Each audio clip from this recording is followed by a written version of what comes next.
This weekend, UFC 287 headlined by the rematch between Alex Pereira and Israel Adesanya. But one of the main kind of topics that came out of that was Israel Adesanya in a recent vlog on his YouTube channel when talking about the rematch. I quote, he said, "I like it because it puts it all on me and it's kind of poetic in a way. One life, roll the dice. This is my last shot and I'm going to give it all I've got in every sense of the word." Adesanya's lost to Pereira 3 times, twice in kickboxing, once in MMA at UFC 281. But is this Adesanya's last shot to avenge his loss to Pereira? Mike, we'll start with you. It feels like it, right? I mean, even this situation, I know it's only one MMA fight, but having like a 3-0 series lead to do a 4th fight is pretty unprecedented, even if it's across all combat sports. So obviously, Izzy got this rematch because, I mean, he deserves it, obviously. He was a long-reigning middleweight champion, was his first loss at 185 pounds. It's warranted, absolutely. And he was winning the fight when we saw it happen, right? Like, obviously, Pereira had to rally in that 5th round and get the stoppage there, and that's how he won the title. So Israel has a lot of reasons to be confident going into this fight, but if it doesn't go his way, definitely going to have to be a reanalysis situation for him.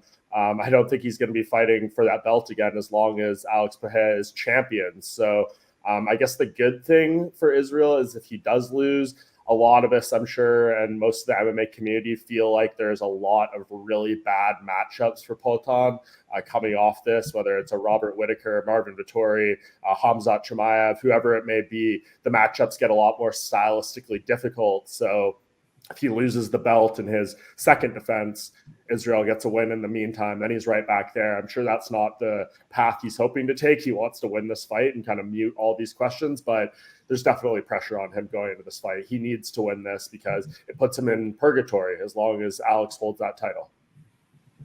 And yeah, I mean, Adesanya said last shot, didn't specify last shot at Pereira, last shot of the title. But then, I mean, we have here in the comment section, did Juntie saying 4-0. I mean, what do you think of Adesanya here in this matchup? Do you see it as a must-win? I do see it as a must-win. And more importantly, I think Adesanya sees it as well. I am not as brushed up in my pro wrestling history lore, if you will, as maybe I should be from the Attitude Era. But Adesanya did post some pro wrestling kind of little hints there that this could be do or die for him. And you think about it, not just the parallels that we've had before, which is only one. We have Ioanni and Jacek Shevchenko. They fought 3 times in the IMFA in Muay Thai. Of course, Shevchenko won all 3. She beat Jan Jacek pretty handily. So we didn't have to have this kind of conversation that we're having now.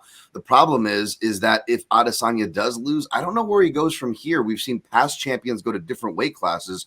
Adesanya too big for welterweight, arguably too small for light heavyweight, where I see Pereira actually going next. You're right. He's got bad matchups waiting for him if he wins at middleweight, but he's got a nice revenge and super fight kind of little hook in that the UFC seems to be back on board with if he wants to go up and maybe face Jamal Hill to get revenge for his master, Glover Teixeira. And yeah, and I'll include some of the comments from now because people are chiming in. Bonker Truck says Izzy has to choose violence. I mean, his teammate Alexander Volkanovski predicted a finish for Israel Adesanya, and Sky Vizien Eldadi, a regular listener here, says he has to grapple. That's something Michael Bisping pointed out as a point of success. Goes, what do you think the stakes are for Izzy, and do you agree here? Does he have to grapple to get the win here? Yeah, I absolutely agree with that. I mean, you know, that's if you look at Pereira and you look at some of the deficiencies he has, I mean, come on, Israel Adesanya is not the best grappler in the world, but he was kind of having his way with him. So I do agree with that comment. But listen, the situation, it can become a roller coaster for him, right? It could be really dire, but then it could kind of change the way Mike Bond was talking about. Like, a lot of fighters have what it takes to become champion, but you know, it's different for people. It's some of them work their ways to get there. In other words, right time, right place. Being champion is a big deal, but really it comes down to defending your title. And if Pereira can't defend that title, then Israel Adesanya is right back in the game, right? We could start talking about him with different matchups and get him right back, because I think at the end of the day, the fans love him. You see when he walks out, how crazy people get, how many people show up to his fights. They love to watch him fight. So I think it's just a matter of time. I mean, it's not even really a disrespect to Pereira. It's really all these divisions in the UFC are so stacked with talent that it's hard for champions to hold on to that title. So really, like Dan said, Israel Adesanya has to maybe find something to do in the meantime, but I don't know that that's really going to be that long for him to have to wait. So I don't think it's no man's land for Israel Adesanya, but we talk about how much the mental game is for him. And if for some reason he were to take that loss and then come back and win his title through someone else, I think it's something that's going to bother him a lot. So when you listen to him talk on his YouTube channel, you could see just his emotions and how much all this means to him. So it's not the most dire situation in the world, but I think deep down inside for him, I think it can be. And yeah, I mean, George chiming in here saying Izzy almost finished him in round one, and Izzy did hurt him in kickboxing as well.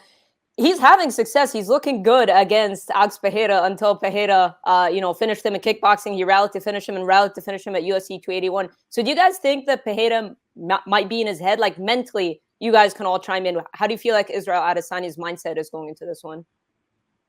I think that's a big deal because really, like, the two comments that were in the chat, it kind of got me thinking, because what happens if Israel Adesanya is in a position where he's up 4 rounds to nothing? Right? Is he going to put his foot on the gas knowing that last time that's kind of what got him in trouble at the end when, a lot of fighters don't want to say this, but he probably could have coasted to a decision. This time around with so much on the line, is it in him to coast and try and get that last round? I don't know, man. It's really a mixture of a lot of things. And I think Israel Adesanya is one of those fighters that's shown his status matters. And I think when push comes to shove, I think he is going to put his foot on the gas. I think he is going to go for the decision. I don't know that I agree with that, or sorry, not the decision, the finish. I don't know that I agree with that, but I could see him doing that. I'll just add 2 parallels that we recently saw with Kamaru Usman, who was finishing with a round 5 rally as well, right?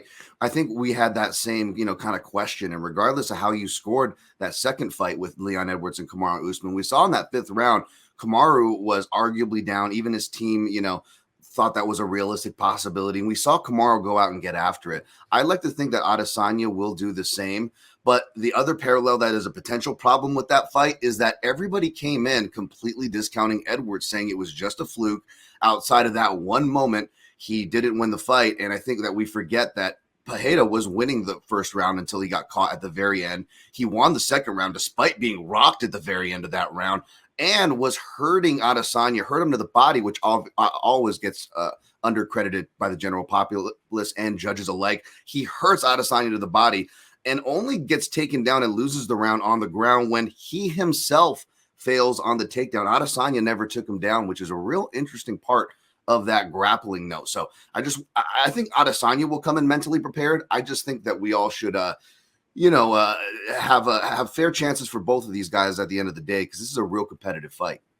And Mike, Izzy, ultimate expert analyst, says Izzy's the better fighter. Alex has 1 punch KO power. Izzy just needs to avoid the bombs and save his energy later for the wrestling. What are your thoughts on that?